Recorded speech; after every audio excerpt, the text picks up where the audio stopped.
Hello everyone.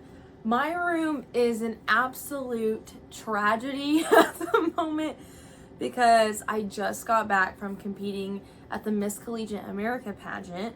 So first of all of that stuff is strung all over the place. It's much better than it was, let me tell you that much. I just did like all of my laundry, so I need to put all that away.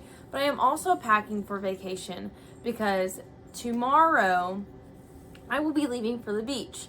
So I get 2 days at home and then I'm going on vacation. I haven't been on an actual vacation in forever. Usually whenever I go somewhere, it's because of a pageant.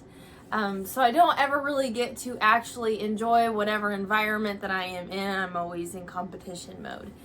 So this was my first year in the Miss High School America system. I want to talk about it. I want to tell you what I liked, what I missed, essentially what I wish there would have been. And then I'll just talk about the competition in general. So if somebody watches this and they're wanting to compete in that system, it's something that you're interested in, that you kind of have a heads up on what's going to happen, what to expect. And then also, I don't know, we may look at some outfits that I wore this week. I don't have pictures back for my fun fashion and I didn't take any photos myself, because we aren't supposed to have our phones taking photos back in the dressing room. So that's not something that I have a photo of, which is super unfortunate because I did design my fun fashion this year. But hopefully I will have photos soon from Sheldon Smith's photography. So let's get into it. This was my experience at Miss Collegiate America 2025. So if you didn't know, my name is CN. I'm the current Miss Oklahoma Collegiate. This is my first year, as I said, with the Miss High School America system.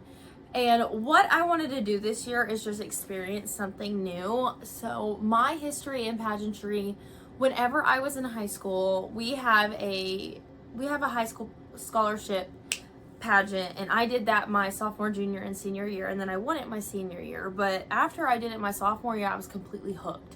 I loved it. I love the service aspect of pageantry. I've always been someone who's been extremely involved, but I also love to design. I love the elegance. I grew up watching Miss USA and Miss America, and I always told my mom, I want to do that. So doing that in high school was kind of my taste of maybe what it would be like, and I fell in love with it. From there, my first big pageant was Miss Oklahoma Teen USA. I made top 10 at my first year, and let me tell you, it was not a fantastic performance, but I had so much fun. There are still girls from that I watch today, follow today on social media, and I even talk to some of them from time to time. So that's fantastic, because I did that whenever I was, I think, 16 or 17 years old, and I'm 24 now. So that just shows you what those relationships can be like throughout a timeline. From there, I went on to win my high school's pageant. That totally changed my life. It is a small piece of my life, but I feel like it really has helped shape me into the person that I am today. And it just truly, the involvement helped me really develop a love for community service. I went and competed at the Princess America pageant as the Oklahoma teen. I made top 10 or top 16 there, whatever it was, I can't remember. And then I went and competed at my first Miss America local. And the second time that I did it, the next year, I actually won it. So I got to go to Miss Oklahoma for the first time whenever I was 18 years old. I had just gotten old enough to compete, so I was still a baby. And then the year after that, I competed in a few more locals and then went back to Miss Oklahoma. So after that, I joined the Royal International Miss system. I was the Oklahoma role model for that. And then the next year, I did an at-large title for that. I didn't really want to compete at state. I would have rather just kind of went into it, since I already had a love and developed mindset for what the system wanted and offered. And the people are the most fantastic people I've ever met in my entire life. And then I was Miss Northeast Oklahoma for that second year, and now I am Miss Oklahoma Collegiate and just got done competing at that pageant system. And I'm not ready to tell you what's next, but after I give my title up, I totally will. But let's get into it. We are used to traveling about 17 hours to compete at internationals, and we only had to drive 3 hours and 50 minutes to Little Rock, Arkansas, because obviously, as I said, I'm from Oklahoma. So that was one of the best parts of the trip. It was a short trip there, and it was a short ride home too. This is a pageant that I think could be condensed down to a lot less days than it was.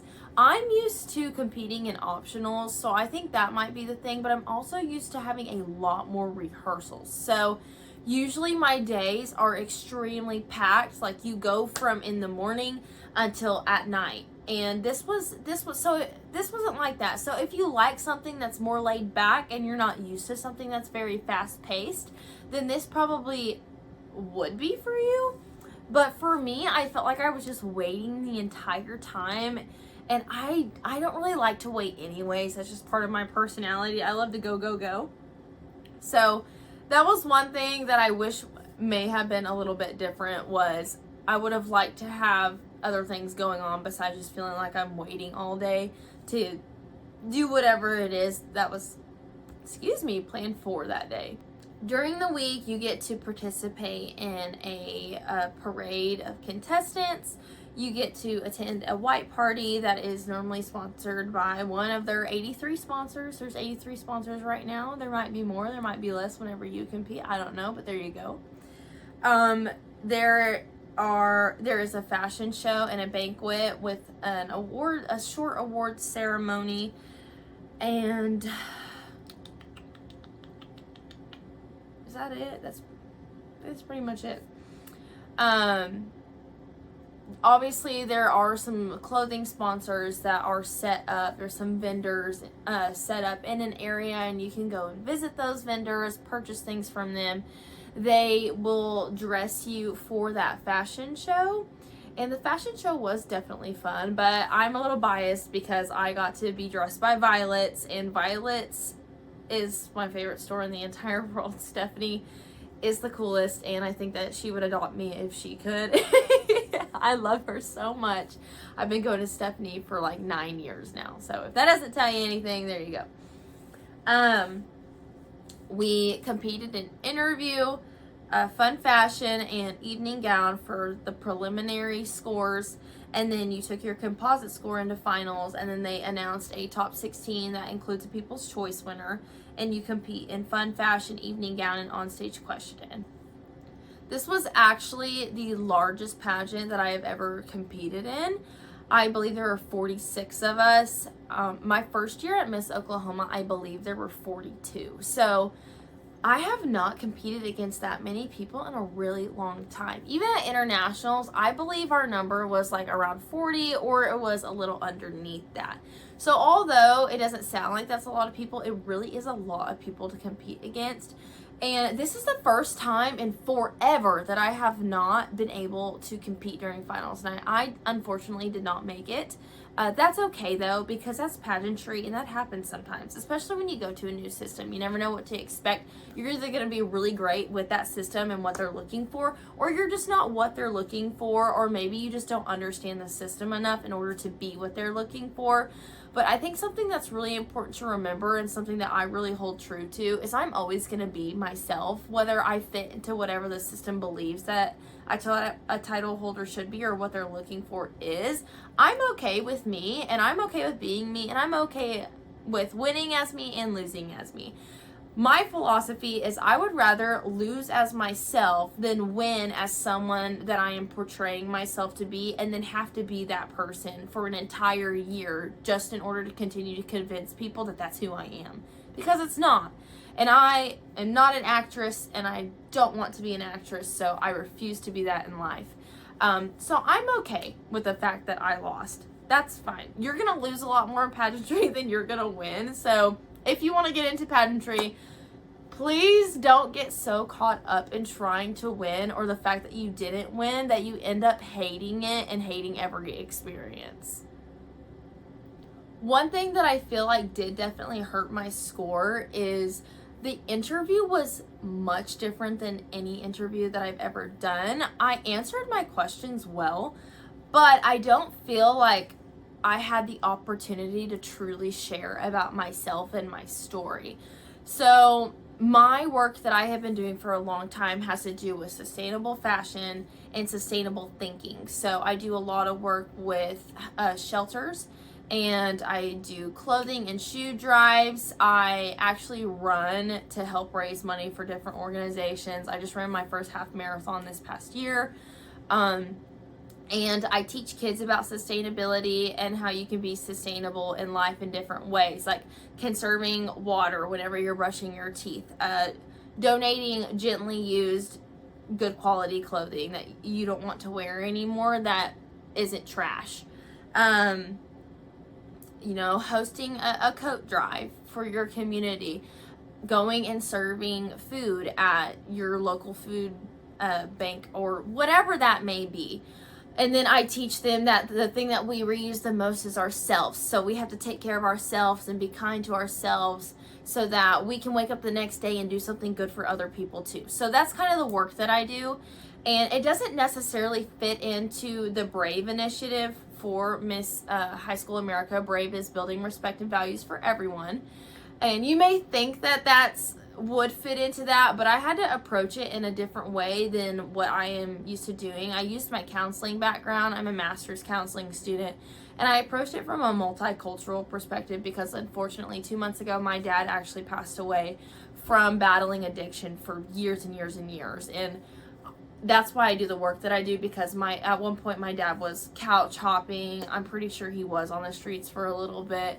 There's like a 3-year period where we didn't know where he was or didn't speak with him. So that I have had a really hard life in that aspect, watching a parent go through the destruction of what addiction does to somebody. And he had an entire liver transplant and still was not able to overcome this adversity that he was struggling with, because my dad really didn't believe in mental health. So that's really difficult. So the work that I do is kind of a preventative measure to teach people that are seeking help and do want help that they can foster hope within themselves, and that the power to change is within them, and that we're able to provide those services for them that they need.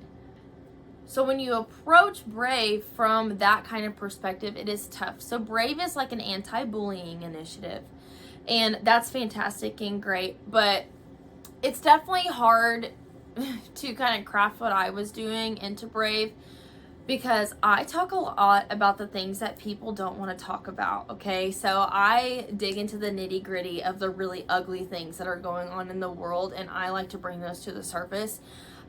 Obviously, my dad passed away 2 months ago, and I'm able to sit here and speak to this phone and speak to whoever's watching this about a situation that really is incredibly heartbreaking and difficult to go through. But I'm able to have a conversation with you about it. So people may find that kind of strange, but we almost went through this with my dad on multiple occasions. We had already planned 2 funerals prior. He had been on hospice 2 years before this year. When he actually passed, we had actually brought him home to pass away, and he was essentially passing away, and then his organs just came back to life. I'm a true believer in the Lord, and I really think that was a God-given miracle, because my dad was in an eternal decomp at that point.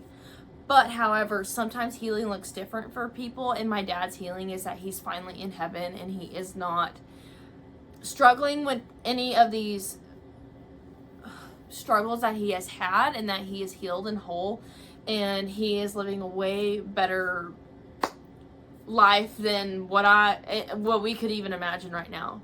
But the work that I do is to try and help people find hope within themselves that they can change.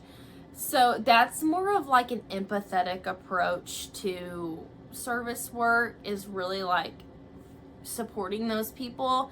And it's sometimes you have to find special ways to talk to kids about situations that are so hard to digest, like the work that I do is. For little kids, it's hard to digest that. So I had to shift gears for the Brave Initiative, but I still did a lot of work with it.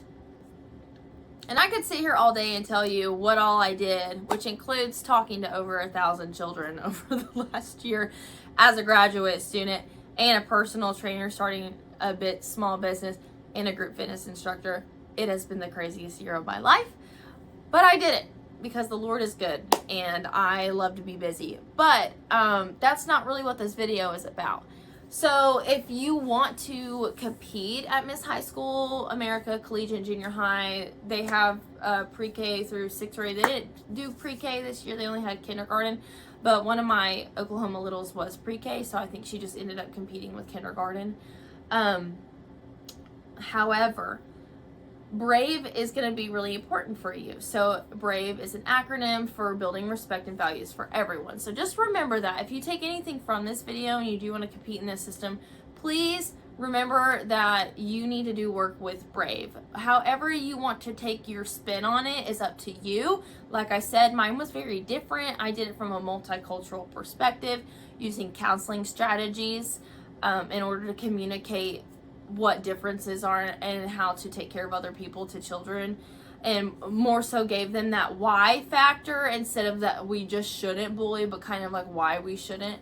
But unfortunately in my interview it was mostly like business centered, so I wasn't really able to talk about I did not really get to tell my story at the depth that I would have liked to, or really talk about a lot of the service work that I did, because the questions just weren't aimed at that. And sometimes it's really hard to take control of the interview and turn it into a space that does talk about those things when the question really doesn't have anything to do with that. Now, for the stage stuff, I really thought that I did a fantastic job. I have not gotten my videos back yet, but my coach did watch and she was really proud of me. So and she's an honest lady and she's really good at what she does. So if she is telling me that I did a great job, then I feel like my confidence is being reiterated from someone else as well.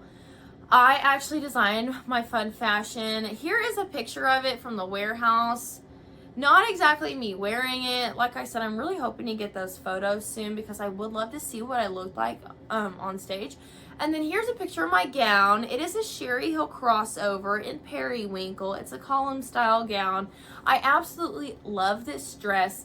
It is not the last time that you will see her. I will be re-wearing this dress. Like I said, I'm not going to tell you what I'm up to next, but that's already in the works because you just move on to the next thing. You keep your head up and you move on to the next thing, and you think about the things that you can improve on. You collaborate with people on what their opinion of maybe what it is that you can improve on, what those topics are. But getting down in the dumps about not making it or not winning is like the worst thing that you can do to yourself, because I feel like when we lose, that is the greatest moment for us to really reflect within ourselves and figure out how we can grow.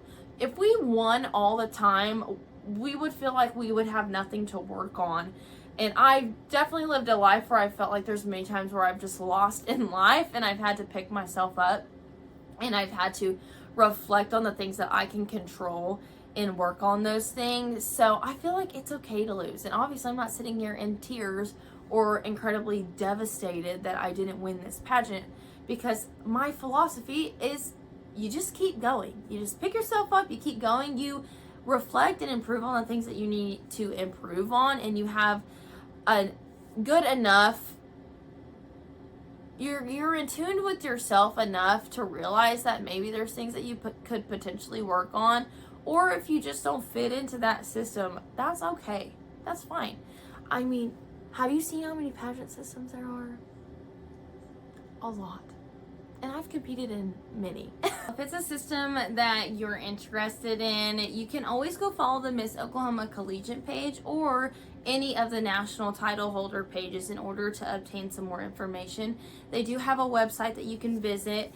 I believe it's americashighschoolpageant.org, or yeah, I'm pretty sure that's what it is. But if you just type in the Miss High School America pageant on your internet browser, it should pull up and you can go read about what their system is about, when the state competition dates are, how to obtain an at-large title, all that information. It should be on that website. If you're from Oklahoma and you want to compete in Miss Oklahoma Collegiate, high school, junior high, or any of the pre-K through 6th grade competitions, please head over to the Miss Oklahoma High School America Pageant Instagram or Facebook page. You can just type that in your search engine on those social media websites and it should bring you right there. You can also message either of those and then our director should be able to point you in the right direction for that. If you love fun fashion, interview, and evening gown, this could be for you. I encourage you, if you want to do this system, to really dive into that brave piece. Find something you're passionate about. Find a way to talk to kids about anti-bullying subjects in a fantastic way that really resonates with them and is able to resonate with you so you can really live that purpose out. I would love for you to follow my main Instagram page, Seton Thomas, right here.